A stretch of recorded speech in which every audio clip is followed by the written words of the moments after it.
Hello guys, welcome to Solving Solutions, your number one channel where you get solutions to all your solving problems. It's nice having you in class again today. How have you been? On today's video, we are going to show you something on plugins. In one of our videos, we try to explain to you why you need to use QGIS. And then one of the reasons why you need to use QGIS is because it has so many plugins that you can access easily. Now in today's video, we are going to show you something practically on how to use, let's say, one of those plugins. Now the plugin we want to show you helps you to or gives you access to different base maps. Should we call it base maps?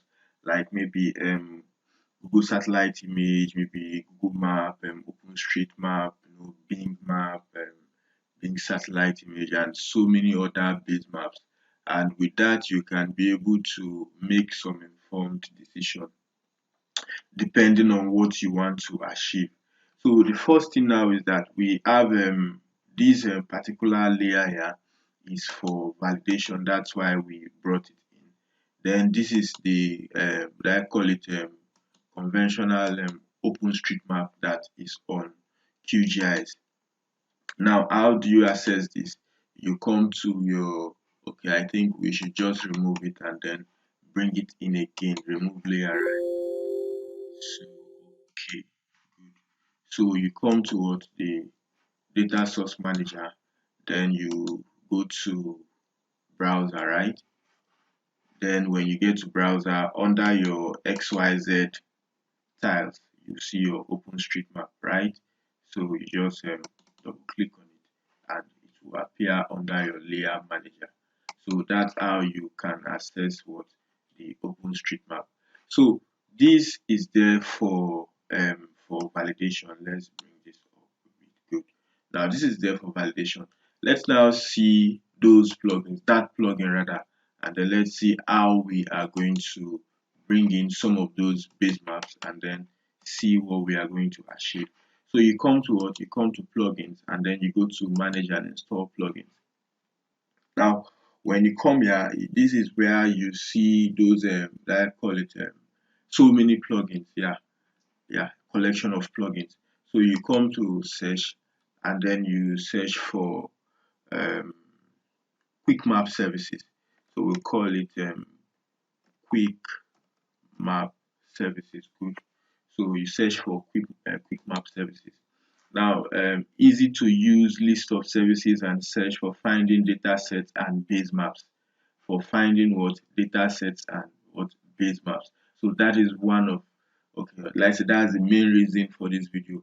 It avails you so many data sets and the base map. So with this, you can easily we love using this word and this word rather you visualize or validate your particular data you are working with.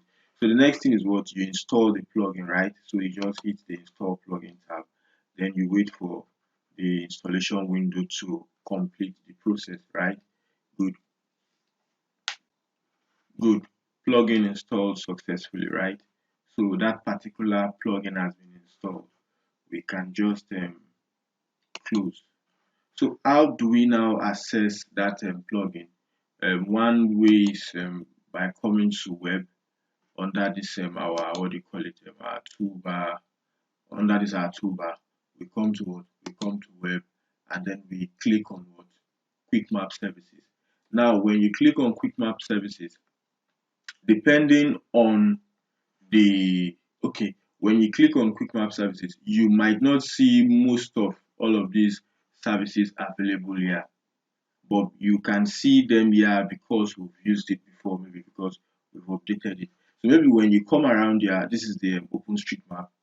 If you click on it, let's say OpenStreetMap, let's say standard. Let's see what we have. Good. OpenStreetMap standard. Let's see what we have. So this is an OpenStreetMap standard. It's more like the OpenStreetMap we have here, right? Now let's come back to the web. We are trying to explain something. Now under these quick map services, when you come to these options from your own device, maybe from your own software, you might not see most of these services because you've not updated them. So you come to what? You come to settings. Good. And under this quick map services settings, you go to more services. Then under more services, you just click on get contributed pack. So just this contributed pack will make available the other map services that you can see on our own software. So this quick map services settings is actually very important if you want to get more of these services as you can see from our own software. So now that's one. Let's now come to S3. Let's see this S3. Let's go to S3 to S3 terrain rather. So let's see what we have. Let's put this off, right? Let's put this off and then let's see what we have on S3 terrain, right? Let's see. Good. So let's still zoom this to layer and see how this appears. So this how this particular map appears. Let's now come to what else? Let's come to S3 satellite, right? So we need to put this off and we put this on. Let's zoom to layer. So the reason why this particular agro layer is on, this agro layer is more like the check. I'm using that to check to see how the maps are and then how the points are placed within the maps for validation. So you can see you have the opportunity to have different data sets because of that particular plugin that you have installed. Now let's come to Google, right? Google now.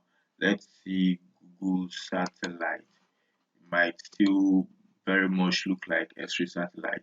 Then let's see another one before we pause our video for today.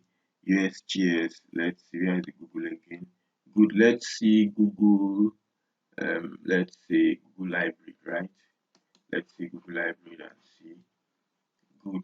So you can now see the data sets that are available because of the quick map services plugin that was installed and was updated. So this is the essence of today's video. With this, you have the opportunity to, as it has been said, have different data sets and base map for you to work with. So thanks for coming to class. We are going to come up with another interesting video subsequently. But until then, have a nice time. Keep being good at what you're doing, and we are going to see you very soon. Bye.